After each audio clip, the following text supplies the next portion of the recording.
Hello,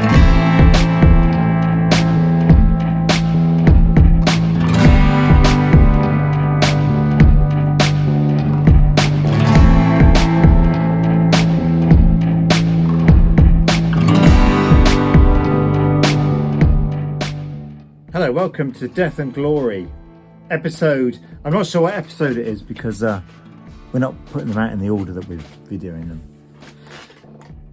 Well, this week's episode, we're going to be talking to Tracy and Holly, who work for Co-op Funeral Care. And they were kind enough to let us have a look round the funeral home. I think in the old days it used to be called a funeral parlour, didn't it? But you don't have parlours anymore, do you? They're parlours from the French, parler, do you think, where you used to sit and chat? Is that... Does it matter? Anyway, that was a good trip, and we had a look around, and I learnt things that I didn't know. One of the things I learned is that I have strong opinions on death, and I don't mind saying them, even if I'm going to offend people. Now, normally, I do try and be a bit more sensitive around people. But there are things that came out in the conversation in that I'd talk about people being dead. As other people say, well, they passed away. They have moved on. They are no longer with us. And I say, well, they're dead. Which is a bit harsh in some people's opinions. I think. I don't know. Because I think, in a sense, what I'm trying to get at is that they're dead. And that may be me trying to come to terms with the bereavements that I've faced, I don't know. And the way to do that is to pummel myself. They're dead, get over it. Get over yourself. I don't know, perhaps it is that. Or perhaps it's me saying, just accept that is the reality. That is what has happened. And now you continue to live. It could be either, couldn't it? Well, that's for me to work out. Thanks for your therapy. So I found out that I'm quite firm on that idea. We also discussed the Christmas tree of death, which I'll perhaps talk about another time, because I always start talking about that and I think, oh, people seem to like that, but I don't. Can I tell them I don't like it? The other thing that came up, because this is quite a practical session in many respects. This is a practical, when you're dead, when you have passed on, when you're dead, this is what happens. Your body goes there. The family have to deal with this paperwork, or your friends have to deal with that paperwork. There's paperwork to be dealt with, forms to be filled in, things to be arranged. That is the reality. And the more you know that in advance, when it happens, then you're kind of conditioned. You know it's not a surprise, and you're not putting your energy into working it out. I'm going to say all this again in a minute, I think. But you kind of know what's happening. You've got a map, and maps are very helpful things to have, as long as you hold them the right way up. I got distracted again then, didn't I? What was I talking? Did I know what I was talking about? I'm pretending there's someone over there. There isn't. So anyway, yes, it was very good. So we had a look round. We looked around the front desk where you meet to discuss. There's a meeting room. There's a chapel of rest. They've got an office. I looked through the office window, even though it had frosting. I looked round the side and I says, I'm just looking in the office to see if it's tidier than ours. It was tidier than ours. They had a little staff kitchen. That was nice. They didn't give us a tour of that. I just looked as I walked past. They had a toilet, very useful, and chapel of rest, which is very nice. I'd never been in there before. They've been here several years, and I've been over there quite frequently. Never been in the chapel of rest. And then the mortuary, which is the cold room at the back. And when you say that, it sounds quite cold to say it, but it is a cold room. And there's a reason for that. And let's not pretend there isn't, because this is the reality we have to come to terms with. And I know in terms of psychology, you're probably not meant to tell people what they have to do, but you do have to come to terms with it. Otherwise, it always hangs over you. So it's difficult. But saying things bluntly doesn't necessarily mean there's no compassion. How can we say these things that are realistic and also say them with compassion? That's another question, possibly. I'll make a note of that. And perhaps we'll talk about the language we use, because that came up. So we had a lot of practical questions were asked. Tracy and Holly were great. They answered questions from everything from the first phone call through to the, I'm going to say it, the disposal of the body. They talked it all the way through, and it was very helpful to see that and reassuring.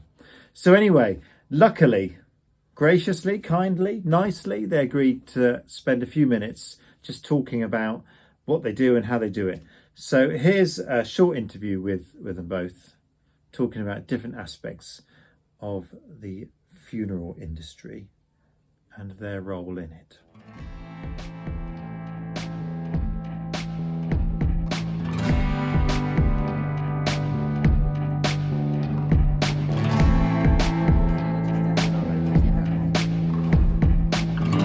Well, hello, I'm here with Holly and Tracy from the Cult Funeral Care. Hi. Hello, Neil. We've just had a look around the funeral home, and it's been really interesting. So we've grabbed a few minutes to ask some questions. So do you want to tell us, I don't mind which order, well, say who you are and kind of, I suppose, what got you into this line of business? Who wants to go I'm first? Tracy. I'm the funeral advisor. So when somebody passes away, I'll be the first point of call to arrange the funeral. And the reason I got into funeral care was I used to own a flower shop, and I used to work with the funeral director that was next to me, and we had a good rapport, and I took an interest in it that way. Oh, okay. Thank you. I am Holly, and I am the funeral director here at Chelmsley Wood. And what got me into the funeral industry was I was very little at the time, and my granddad said, if you get into birth, death or food, you'll be taken care of. And I did work experience when I was 14 and knew that was the profession that I wanted to be in. And I started at 18, and I'm nearly going into my full 10th year of being in the funeral industry. So yes. That's good. It's interesting, and I guess from someone coming in looking at what you do, we would probably assume you do the same sort of things, but actually your jobs are quite different, aren't they? Yes. Often you work with the same people, but you're helping them in different aspects of having lost a loved one. So do you want to talk, probably you start, Tracy, the kind of process? Yes. So when you lose your loved one, you would normally come to the funeral home to arrange the funeral. You've got the death certificate, you've registered the death, you come here to book the date and time. We'll talk about the type of funeral, whether it's going to be a cremation or a burial, and then we'll go through aspects of the funeral. We'll talk about the music, whether you want your loved one to wear the clothes, whether it would be a religious, a celebration of life, or a humanist service. We just talk about all aspects of the funeral, where you want the funeral to start from, if you're having a wake, and everything I organise here at the funeral home. And then on the day of the funeral, this is where Holly takes over. So from all of Tracy's hard work, I put the vision of what Tracy's hard work and also what the family have put onto paper, and bring it all together to give the family the send-off that their loved one deserves. So my job is to direct and conduct the funeral on the day, working alongside people such as Neil, who officiates the service for me, and it's just making sure that I am a support system on the day of the funeral, and making sure that funeral goes as smoothly as it possibly can, with very few minor hiccups and faults along the way, but really just to tie everything together the best possible way. Because there's a lot involved, isn't there, when someone dies? One of the reasons we're doing this season is when someone dies, there's so much to think about. There's legal stuff, there's practical stuff around this, there's often things to do with where they were when they died, at home or a hospital or in a care home, and all this kind of stuff, and you're trying to deal with the emotion of losing someone. And then there's also, well, we've got to do this funeral, and sometimes you've got 2 weeks, or you've got a month, or you don't know how long you've got, and all this stuff kind of pushes in on people who've lost someone. So it's a very difficult time. So I guess your job partly is to, and one of the things I do when I'm doing a funeral is I say that half an hour, whatever, that I'm there, it'll be all right. Don't worry about that at all. You turn up and you just turn up. That's all you got to do, and grieve. And I guess your job is like that on a bigger scale, because they come to you and you pull it all together so they haven't got to be worrying about all the details. And I think that's a really important job, to guide people through that. It's not about telling them what to do, is it? No. It's more about guiding them and saying, well, how about this, and you can try that. Having choice. Yeah. They've got choice now. You can have funerals which we can, it's like a tailor-made funeral where you can have, it doesn't have to be traditional, it can be modern. You can wear Hawaiian shirts, you can, like we had one which the gentleman was into Peaky Blinders and all our staff wore flat caps. We can arrange a funeral to however you want it to be. I think there's been a real move towards that recently, Yes, hasn't there? I mean, I remember when I was younger, wasn't that long ago, but funerals tend to be very, very formal and stiff, really, and they have relaxed. I mean, I think for some people the formal funeral is what they want, and that's what they feel is right. Yes, definitely. But I think for a lot of other people it's like, well, actually we don't need to do that, and I think there is a much more openness, and I welcome that, because I think funerals that's you saying goodbye to the person, and it's not about spending a load of money on something or even, you know, it's really just what's the best way to say goodbye. What do we do when they're alive? Let's do that as their goodbye. I think is one of the ways that I try and encourage people to think about it. It says a lot about a person's character and personality. And it's a funeral service is just an extension of who they were. Yes. Which is a lot more fitting nowadays than it was probably 10 years ago.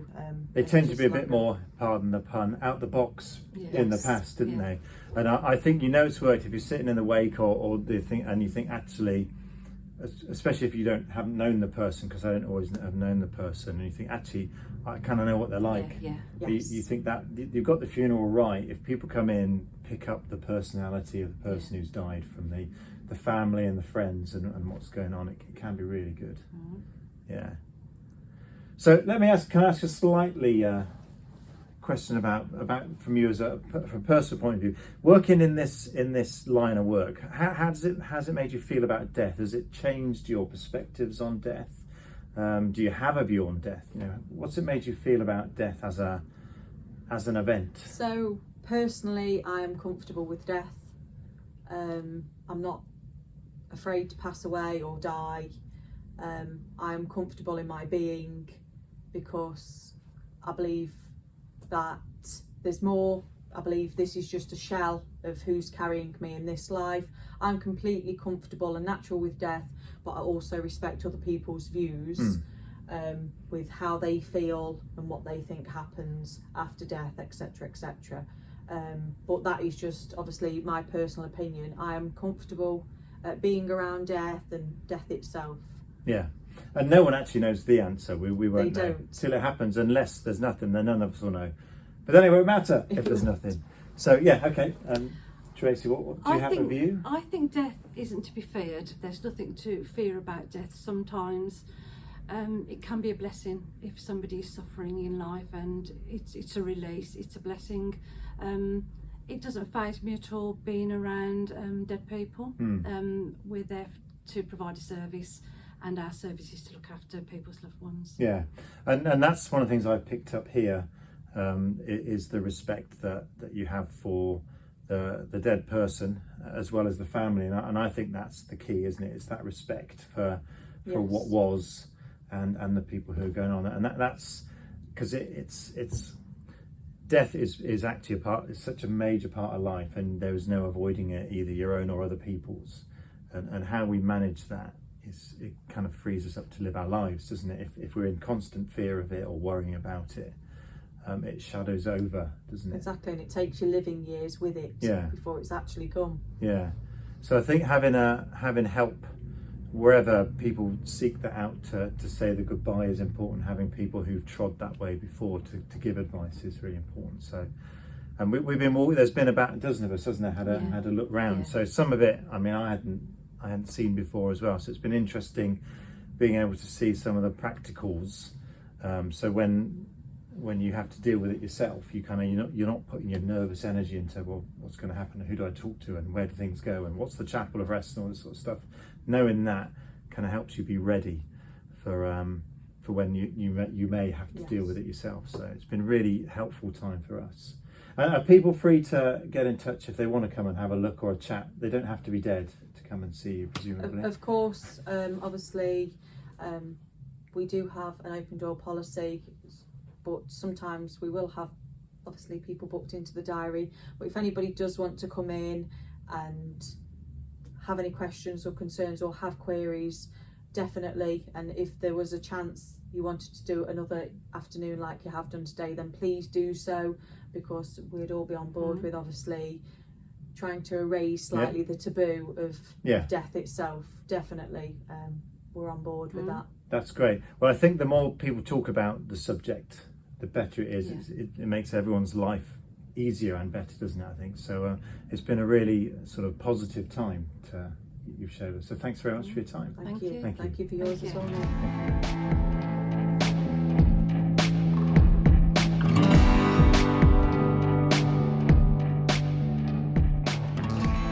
Many thanks to Holly and to Tracy for that. That was very interesting. And one of the things that's come out of it for me is talk to someone about it first. You can go and chat with them. You can go and chat with any funeral director, but they were from Cult Funeral Care. Thank you for your time and your support with this. You can go and talk to anyone about the practicalities, what you can and can't do. And it helps you. You can just jot it down. They do it. We do it here at the church even. They'll jot down your idea, your thoughts, and you don't even have to have a fully paid funeral plan. You can just let the funeral director know these are the sorts of things I want, and let your family or friends know that that's where it is. So when it happens, there's something to work from. And you may think, well, I don't want the hassle of that. That's fine, because you won't know probably. But it's something you can do to help other people. So if you want to help your friends or families when you do finally go, see me using other language there, when you do finally pass away, when you do finally die. If you want to help your family and friends to do, you say, these are the sorts of things I've thought of. And then I would always recommend at the bottom of that, you then write, but you don't have to do any of these if you don't want to. I'd like you just to celebrate my life and our relations. That's all you got to put. And if you want to be really nice, just put a little note there about how much they mean to you. Wouldn't that be a great gift? Because we don't tell people how much we appreciate them, do we? So perhaps write a letter, seal it up. These are the songs I want. This is the beer I want. This is the buffet I want. Here's the bank account the money's in. And by the way, I've loved knowing you. How about something like that? Wouldn't that be nice? Anyway, thanks for watching. Take care. Look after yourself. Tell people that you love them.